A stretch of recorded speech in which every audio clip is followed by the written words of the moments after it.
Welcome to our overview of sensors for IIoT.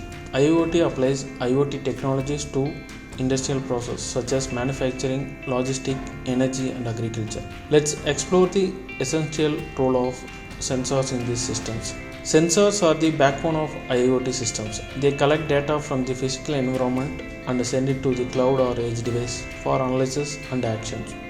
Let's look at some common types of sensors used in IIoT.